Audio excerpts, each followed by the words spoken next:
Très heureuse de vous retrouver pour ce nouveau numéro de Croissance Verte. Soyez les bienvenus sur Medi 1 TV Afrique. Nous parlons aujourd'hui de la pollution, de la dépollution de la baie de Han, un quartier populeux situé dans les périphéries de la capitale sénégalaise. Cette plage, qui était l'une des plus somptueuses du monde il y a 30 ans, a changé de décor ces dernières années. Un paradis exposé par les déchets, les eaux usées industrielles et domestiques, cette situation préoccupe au plus haut point les populations environnantes et l'État du Sénégal. Pour y remédier, le gouvernement sénégalais et ses alliés ont pris des initiatives tant bien que mal. Pourquoi le projet de dépollution de la zone tarde à se réaliser? Quelles sont les mesures prises par l'État du Sénégal pour dépolluer la baie de Han? On en parle avec notre invité, il s'appelle Mbacké Seck, sentinelle de la baie de Han. Il est très connu dans le combat pour la restauration de cette zone. Vous aurez des éléments de réponse juste après ce reportage réalisé par Daouda Sow et Sanoussi Sané. Jadis, une des plus belles baies au monde, aujourd'hui, la plage de Han, située dans les périphéries du centre-ville de Dakar, offre un tout autre décor.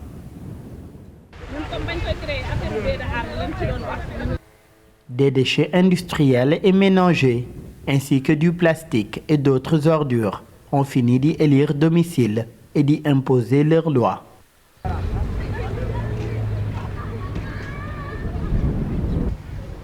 Pourtant, cette plage de Han n'offrait pas ce visage hideux auparavant. Les habitants de ce village de pêcheurs lébous sont nostalgiques de leur baie d'antan. Ce fils de la localité s'en souvient et en garde de bons souvenirs. Avec le phénomène de l'alizé et des moussons, nous connaissons une zone très poissonneuse. Et en ce moment-là, comme vous l'avez vu, on avait un village traditionnel. On était à côté, à quelques enclavures du centre-ville, du port autonome de Dakar. Mais on a toujours fait fi de tout cela, de toutes sortes de travail autres que celle de la mer. Nous étions une communauté de pêcheurs parce que la dame, vraiment mère, était très généreuse. Elle nous offrait tout ce dont on avait besoin. Au fil des années, l'inquiétude des habitants de Han a été perturbée. En effet, l'urbanisation anarchique a fait de la localité et ses environs une zone industrielle, ce qui n'est pas sans conséquence pour les populations, mais surtout pour leurs baies. C'est une zone extrêmement industrielle parce que 70% des unités industrielles du Sénégal sont là. Mais ça va de mal en pis parce que depuis 1993, avec 2 études qu'on avait commanditées, les résultats ont donné la dégradation très avancée de la baie de Han et les risques industriels. Les usines et autres industries continuent de déverser leurs produits et autres déchets à la mer via des canaux d'évacuation. Des eaux polluées, mêlées aux ordures jonchant le sol, ne semblent pas déranger les enfants, dont les familles habitent aux abords de la plage. En effet, dans leur innocence et leur vulnérabilité, ces gamins jouent tranquillement au milieu des ordures.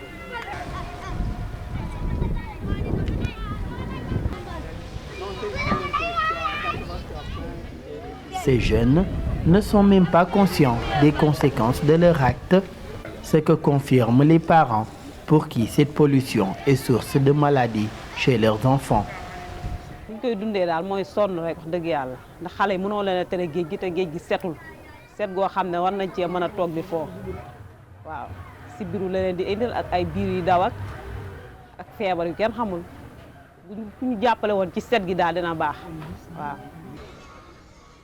Une situation difficile à supporter pour les familles habitant non loin de la plage. À cela s'ajoute la question de l'hygiène, surtout avec les mouches qui envahissent leurs concessions.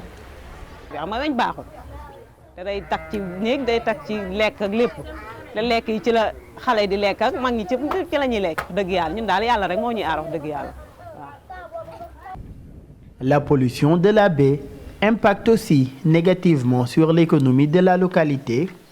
En effet, le village de pêcheurs a vu la principale activité de ses habitants tomber dans le déclin à cause d'une baisse des produits issus de la pêche. Si tu venais ici, là, tu trouvais, ils débarquaient des tonnes de poissons. Mais maintenant, avec les déchets toxiques là, et les déchets industriels là, tu ne vois même pas les pirogues là, même les petits vieux là, ils ne même pas. Les petits poissons même ne peuvent plus vivre ici. Ça impacte les pêcheurs. Hein. Mais d'ici, de Yarak à Tcharaï, c'est comme ça. Toutes les plages maintenant. Maguette Diop ne cesse de défendre la baie de Han. L'homme, âgé aujourd'hui de 68 ans, est dans le combat depuis plus de 35 ans. Depuis plus de 30 ans, non, à vous entendre de revenir sur les dates. D'ailleurs, dans ce combat pour la préservation de l'environnement, le sexagénaire en a vu de toutes les couleurs. Des anecdotes, il en a vécu au fil des années. C'était une nuit d'ailleurs, hein.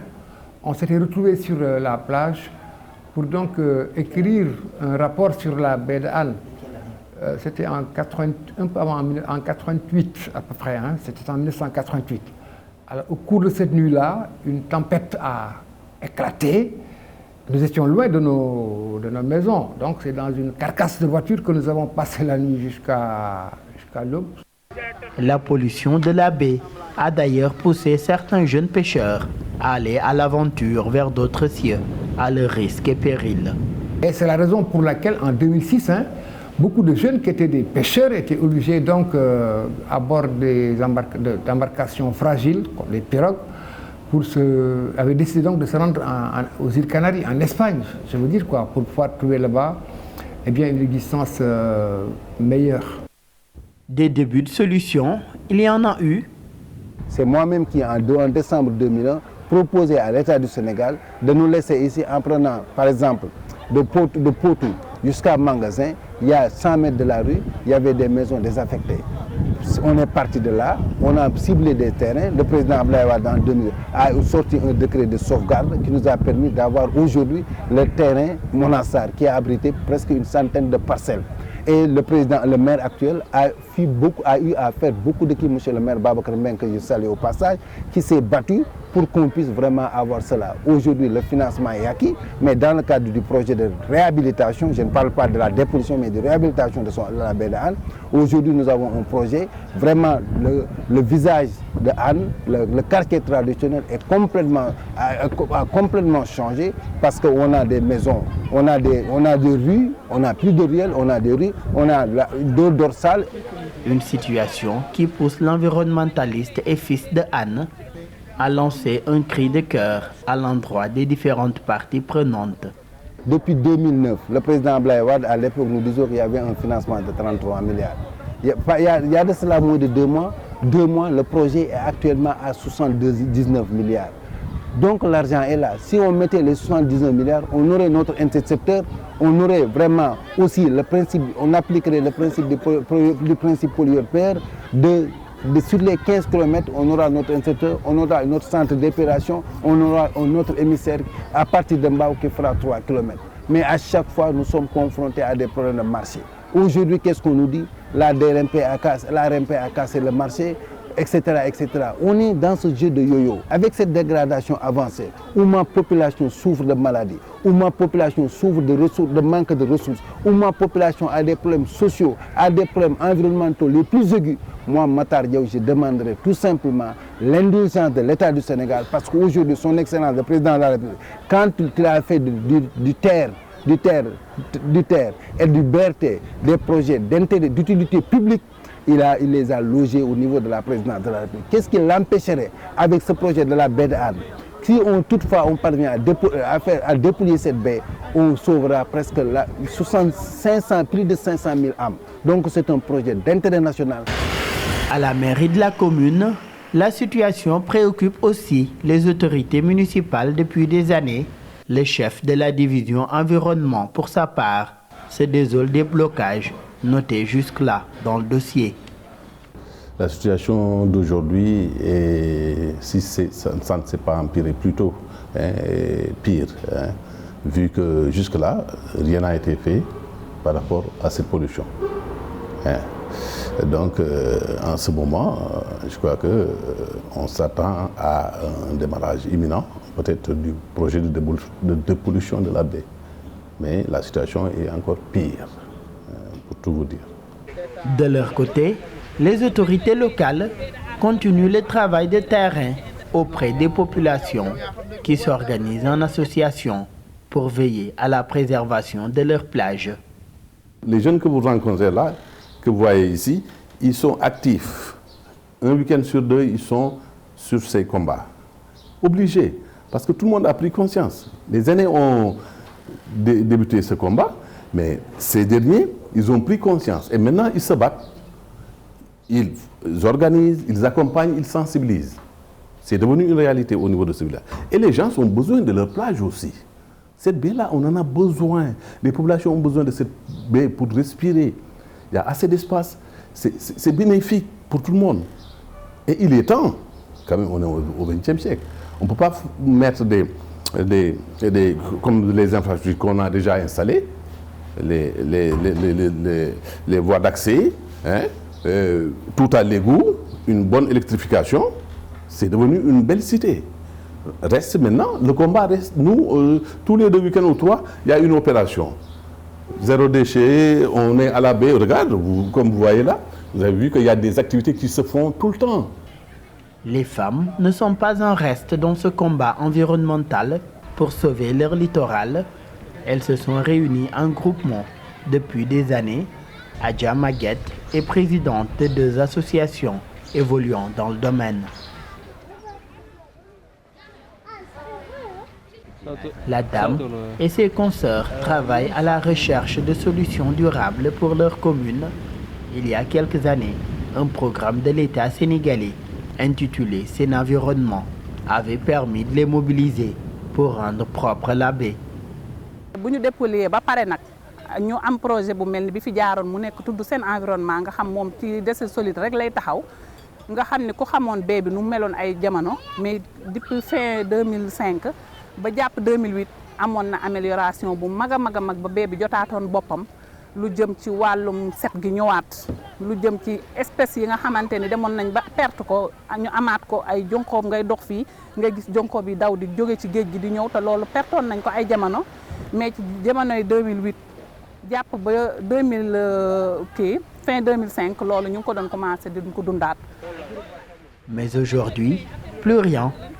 Depuis que le programme a pris fin, les femmes de Hann continuent de mener des actions dans leur commune, mais avec les moyens du bord. Ce qui semble être une goutte dans la mer. dafa nekk lu nga xam ne loo taxaw dafa war a ànd ak accompagnement bi gën a mag mooy état soo la état accompagné ba pare tamit kii yi bu la état accompagné ba pare maanaam nga am ay ONG yu la gunge mais presque fii maanaam da ngay am volonté mais dañ lay bàyyi ngay demal sa bopp te loolu dafa nekk loo xamante ni dafa xaw a doy waar ndaxte tamit combat boo siy dem te amoo doole ngay dem guerre te amoo arme bu yàggee dañ lay rey nga dee wala nga maar dem toog loolu moo si nekk ñun na yàlla dimbali nañu ba nga xam ne environnement dafa nekk ci suñu deret xëy na duñu mës a décourager même bu ñuy xeex te li ñuy xeex jàpp nañ ni yombul tamit mais ñu jàpp ci jiital ci suñu borom tamit te xam ne yàlla moom bu ci dugalee loxoom lépp dina sotti. La question de la baie de Hann étant un problème d'assainissement a été confiée par l'État sénégalais à l'Office national de l'assainissement du Sénégal. Le projet, financé en partie par l'Agence française de développement à hauteur de plusieurs millions d'euros, est attendu depuis des années. Il doit permettre de résoudre l'autre problème majeur de la baie, à savoir la pollution des entreprises. Dans la zone industrielle de Hann, le canal 6, à l'origine de la pollution de la plage et de l'océan, doit à terme être nettoyé et rebouché. Une station d'épuration doit sortir de terre et un intercepteur de 13 km le long de la baie doit être installé. En attendant, le soir tombe sur la baie de Hann, où les jours se suivent et se ressemblent, en espérant que la plage ne retrouve sa beauté d'antan. Vous l'avez vu, la baie de Hann a donc changé de décor. Nous sommes avec M. Mbacké Seck. Bonjour et bienvenue dans cette émission sur Média 1 TV Afrique. Bonjour, je dis un grand bonjour à tous les téléspectateurs de Croissance Verte. Très bien. Alors, nous avons vu dans le reportage, c'est très visible, la baie de Han qui a changé de décor. C'est une situation préoccupante. Et le projet de dépollution de cette zone date de longtemps. Pouvez-vous nous en dire un peu plus? Lorsque j'ai suivi le reportage, j'étais davantage triste. Et pourtant, je suis habitué, ce spectacle m'est familier. Et à chaque fois que vous avez du recul en suivant un reportage, vous avez un baume au cœur, ça fait très mal.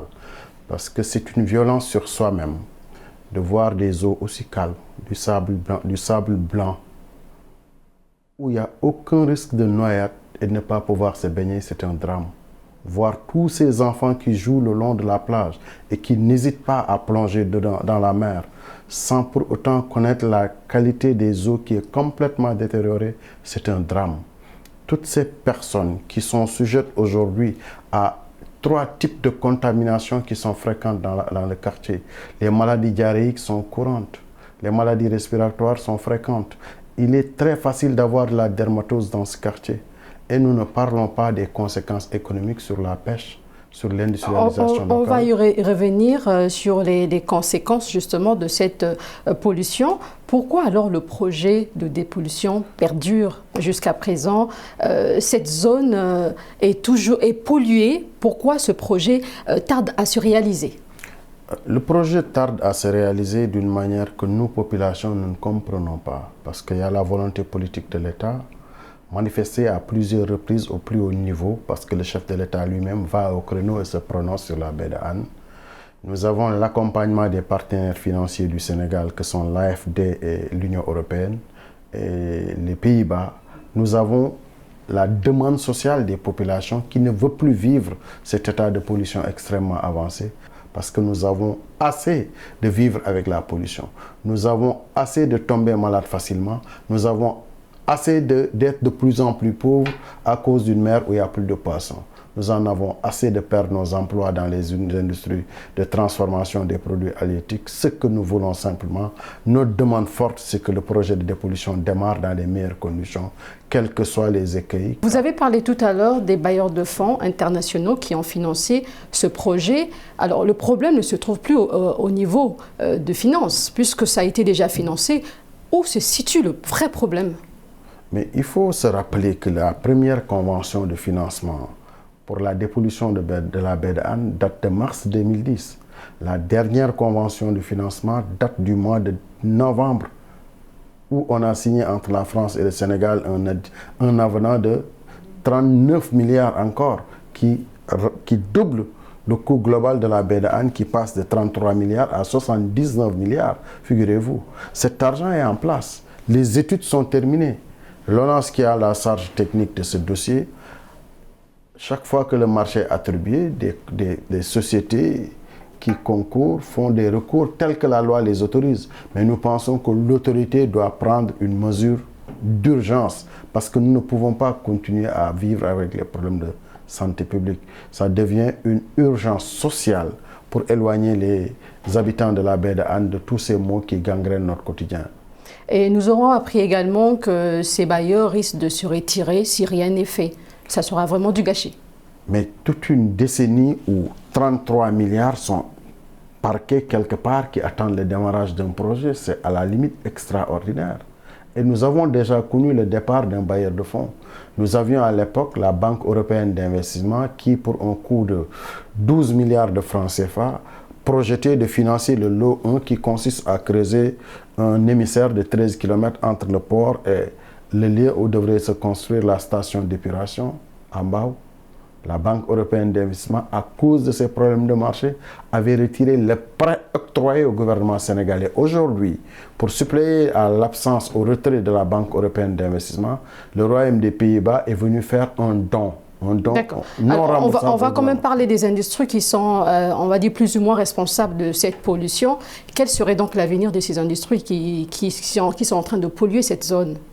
La pollution ne dépend pas seulement des industries. Nous avons 2 causes de la pollution, des causes naturelles et des causes artificielles. Parmi les causes artificielles, il y a la pollution faite par les industriels. Mais la pollution la plus insidieuse, c'est le fait de recevoir pratiquement la quasi-totalité des eaux usées de la ville. Les industriels sont connectés clandestinement sur les canaux d'évacuation des eaux usées, qui en principe ne devraient drainer que des eaux pluviales. Malheureusement, les réseaux unitaires, eaux usées et eaux pluviales, se retrouvent dans un même canal qui va directement en mer, contrairement à toutes les dispositions de la législation sénégalaise en matière de rejet des eaux dans un milieu naturel. Malgré cela, les industriels continuent à se connecter et nous avons un fonds. Le gouvernement a mis en place un fonds de 5 milliards pour permettre à ces industries de s'équiper, de faire du pré-traitement de leur eau usée avant de le jeter dans le système. Mais malheureusement, les industries installées au niveau de la baie de Hann sont vétustes. Le coût pour se mettre à niveau est extrêmement élevé. Il n'y a que 2 industries à ma connaissance qui ont fait l'effort pour être à niveau. Mais tout le reste des 60% du tissu industriel national, ils sont là et continuent à déverser en mer. Vous avez parlé des déchets industriels, il y a aussi des déchets domestiques. Ça veut dire que la responsabilité est partagée? Elle est partagée parce que parmi les sources de pollution, j'ai parlé des causes naturelles dues à la forme de la baie qui fait que la mer entraîne tous les ordures jetées depuis Mbour jusqu'à Hann. Parce qu'il nous arrive de retrouver des débris de mangroves, les bois de mangroves, on en retrouve sur la baie de Hann et nous sommes pratiquement à 100 km de la zone où nous avons des mangroves. Donc tout ce qui est sur la petite côte, naturellement le courant le pousse vers la baie de Hann. Mais les quartiers qui sont au nord de Hann, les déchets qu'ils jettent dans le canal 6 et dans les autres canaux, avec la saison des pluies, avec la pluie du 15 août généralement, tous ces déchets contenus dans les canaux viennent directement en mer. Les canaux ont aujourd'hui un rôle de poubelle. C'est pourquoi dans le reportage, vous voyez énormément de pneus sur la plage. Parce que les pneus suivent le canal traverse la zone industrielle et la zone artisanale où sont installés énormément de mécaniciens. Et les populations sont exposées. Quelles sont les initiatives prises par l'État ou encore d'autres entités pour permettre à ces personnes-là de ne plus s'exposer à plein de maladies qui sont justement visibles? Le projet est complexe. S'il arrivait à son terme, c'est 8 communes pour une population estimée à 500 000 personnes qui accéderaient à l'assainissement tel qu'on le dit dans les objectifs de développement durable du millénaire, les ODD, en termes d'assainissement. Mais aujourd'hui, des initiatives ont été là, mais qui permettent aujourd'hui de savoir qu'il est possible de dépolluer la baie de Hann.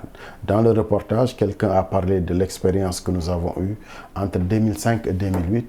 Cette expérience consistait à nettoyer tous les jours la plage avec des moyens adaptés, avec un personnel recruté, avec des heures de nettoiement calquées sur les marées. En marée basse, on peut nettoyer sur une bonne période. Sur une longue distance, en marée haute, il faut monter sur le sable. Donc, voyez-vous, on peut, avec ces opérations inscrites dans la durée, faire des efforts. Mais il nous arrive de temps en temps, tous les mois, de faire des opérations ponctuelles pour attirer l'attention du gouvernement sur la nécessité d'accompagner le programme de dépollution, qui est un programme d'assainissement qui concerne les rejets liquides, de l'accompagner avec un programme de gestion des déchets solides qui nous viennent de la mer, y compris ces algues vertes que vous avez vues. Nous en avons des tonnes. Et en pourrissant, ces algues consomment l'oxygène dissous dans l'océan. Et lorsqu'il n'y a plus d'oxygène dans l'eau, les poissons qui se reproduisaient au niveau de la baie de Hann s'en vont. Mais par moment de l'année, nous avons les enfants qui, avec des moustiquaires, pêchent les alevins, les petits poissons.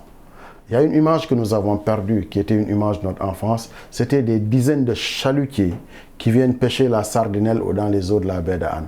On parvenait de la plage à voir les marins pêcheurs. Mais aujourd'hui, mes enfants ne connaissent pas ce que c'est qu'un chalutier parce que les eaux ne sont plus poissonneuses. Vous êtes sentinelle de cette zone et donc nous sommes presque à la fin de cette émission. Quel est le message que vous avez justement pour que cette situation change? C'est un message que nous lançons aux hautes autorités.